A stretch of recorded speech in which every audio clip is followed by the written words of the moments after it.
1 in 5 people diagnosed with colon cancer are under the age of 55.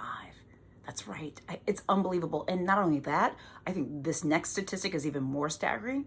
Colon cancer is now the leading cause of cancer deaths in people under the age of 50.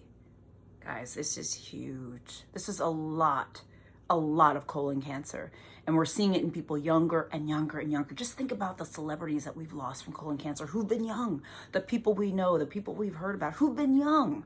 Okay. You're wondering, I know you are, because I certainly have been, is why? Why are young people getting colon cancer? Well, I'm going to unpack this with you and tell you what we know as of this point. Guys, I'm Dr. Jen. It's good to see you. By the way, make sure you subscribe to my channel if you're watching on YouTube. All right, now let me first level set and say that we don't know like the exact sort of slam dunk reason. And we also don't think it is just one reason. Now, even though we don't fully know everything, and we don't fully know everything, we have some hunches, some pretty strong hunches, some pretty strong ideas about what may be contributing, and that's what I'm going to talk about. And you should take this seriously, even though you might say, well, gosh, well, if we don't know, then why are we talking about it? No. We know a lot. We don't know everything. But we do know a lot of things that can help you live a healthier life. So let's go through, in no particular order, some of the things that we think are contributing to the increase in colon cancer that we're seeing in younger people. Let's first start by talking about diet. We think ultra-processed foods probably has a role. If not a big role, is what we're thinking. Ultra-processed foods are those foods that come in crinkly packages that taste so good, that are craveable. You want more and you want more. You look at the package to try to read the label. You can't understand the ingredients. That's ultra-processed, okay? The chips and the cakes and the cookies and all that kind of stuff. We also think that a decrease in fiber in our diet probably plays a role. We also think that probably increase in sugary drinks, right, plays a role. We also think that red and processed meats play a role as well. Now, these things are not new to us. Remember, ultra-processed foods are not a good idea for a lot of things, your heart and other things as well. There are other things, though, that may play a role, right? Alcohol, tobacco, those have been linked to colon cancer. There are also some other factors that we're certainly looking into that really may be impacting and contributing to why younger people are getting colon cancer, things that you might not have ever thought about. Certainly I didn't. Things like exposure to microplastics, something we're thinking about. Also, history of antibiotic use. I know, interesting, right? Even a history of contracting certain bacteria.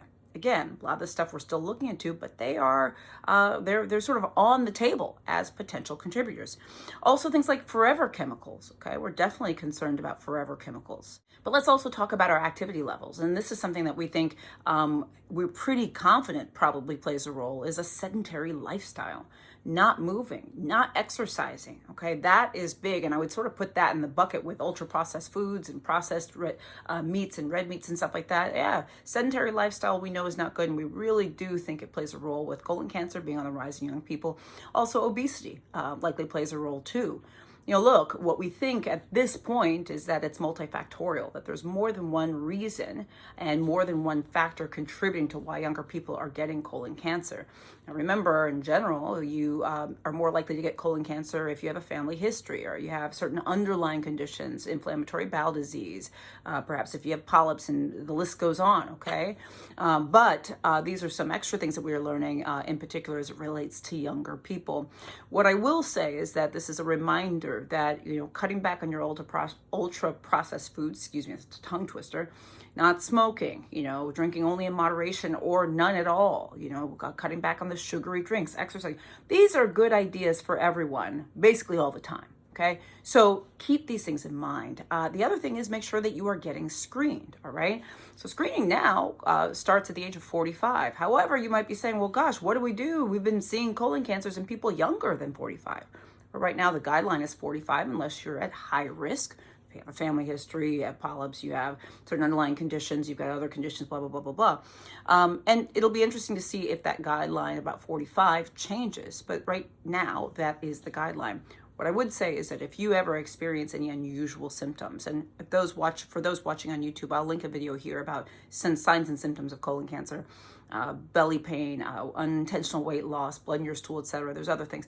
Any symptom at all that's unusual for you, please make sure you see your doctor.